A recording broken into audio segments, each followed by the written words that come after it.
दोस्तों, बरसाना में एक धनवान सेठ रहता था। सेठ जी के पास सब कुछ था। सेठ जी के 3 बेटे और 3 बहुएं थी। बस उनकी कोई पुत्री नहीं थी और ये दुख उनके मन में हमेशा बना रहता। एक दिन एक संत सेठ जी के घर पर आए तो सेठ जी ने अपने दुख का कारण संत को बताया। सेठ जी ने कहा कि मेरे पास सब कुछ है मगर एक बेटी नहीं। संत कहते हैं कि जीवन में जिस चीज का अभाव हो उसकी जगह भगवान का भाव स्थापित कर लेना चाहिए। तुम इतनी पवित्र जगह पर रहते हो जहाँ स्वयं राधिका रानी ने जन्म लिया, फिर क्यों तुम इतने उदास हो? तो राधा रानी को ही अपनी बेटी मान लो। उस सेठ ने राधा रानी को सच्चे भाव से अपनी बेटी मान लिया। हर रोज हर समय वो श्री राधा रानी की फोटो को निहारते रहते और उनसे बातें किया करते। भोजन तभी करते जब राधा रानी को भूख लग जाता। अब उन्हें पुत्री न होने का दुख पहले जैसा महसूस नहीं होता। कुछ समय के बाद एक दिन सेठ जी ने भोग लगाया, राधा रानी से बातें की, प्रसाद खाया और अपनी दुकान पर चले गए। उसके बाद घर में एक चूड़ी बेचने वाली आई जिसे मणिहारन कहा जाता है। सेठ जी की तीनों बहुओं ने एक एक करके अपने हाथ को मणिहारन की तरफ बढ़ाया और सबने सुंदर सुंदर चूड़ियाँ पहन ली। वो चूड़ी बेचने वाली वहाँ से जाने ही वाली थी, तभी एक और हाथ उसकी तरफ बढ़ा।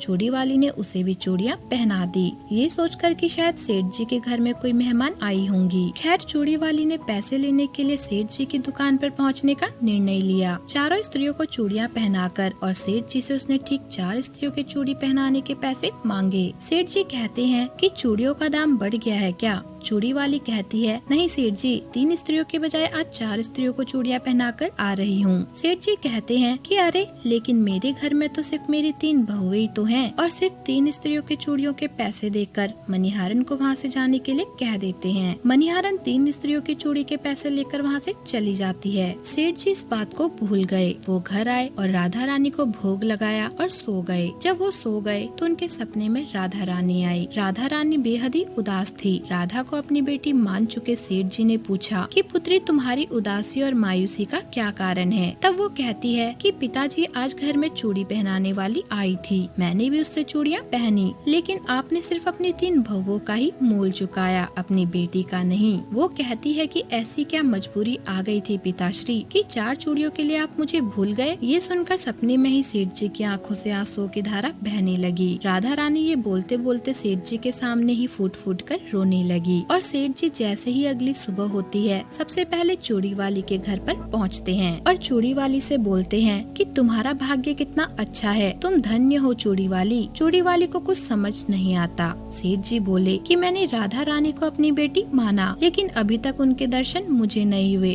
और तुम्हें हो गए। वो खुद चूड़ी पहनने आ गई। सेठ जी ने उसके चरणों में सोना चांदी सब रख दिया और कहा कि तुम्हें जो मोल चाहिए ले लो, और बहुत जोर जोर से रोने लगे। चूड़ी वाले की आंखें भी भर आई। उसने कहा कि जब मैंने स्वयं राधा रानी को चूड़ी पहना दी तो भला इससे बड़ा मोल मैं क्या लूं? दोस्तों, इस कहानी के पीछे का भाव बहुत गहरा है। हम अक्सर मजाक मजाक में या कई बार समाज को दिखाने के लिए ये बोल तो देते हैं कि हम भगवान को अपना प्रेमी, पति, पिता, पुत्री इत्यादि मानते हैं, लेकिन क्या जीवन में हम उन्हें वही स्थान देते हैं जो कि हम अपने अन्य रिश्तों को देते हैं, या फिर हम जो रिश्ता उनसे मानते हैं? और यही हुआ सेठ जी के साथ। सेठ जी बोलते तो थे कि वो राधा रानी को अपनी पुत्री मानते हैं, लेकिन जब असलियत में एक ऐसी स्थिति बन पड़ी जब हमारी भोली सी राधा रानी खुद उनकी बेटी के रूप में उनके घर चूड़ी पहनने चली आई, तो वो इस बात को समझ ही नहीं पाए। ऐसा ही हमारे साथ भी होता है। हम भगवान के साथ अपने रिश्ते को स्वीकार तो कर लेते हैं, लेकिन हम फिर भी यही सोचते रहते हैं कि वो केवल भगवान हैं, वो मंदिरों में रहते हैं और ये रिश्ता असलियत का नहीं माना हुआ है। जो भी हम भगवान को मानते हैं, जिस भी भगवान की हम जिस भाव से पूजा करते हैं, उन्हें उसी भाव में अपने जीवन में स्थान देना चाहिए, उतना ही महत्व देना चाहिए जितना हम अपने जीवन के अन्य रिश्तों को देते हैं। यही सच्चा प्रेम है और ये खुद राधा रानी ने सेठ की बेटी बनकर साबित किया। तो दोस्तों, ऐसी ही मजेदार कहानियों के लिए चैनल को सब्सक्राइब जरूर करें।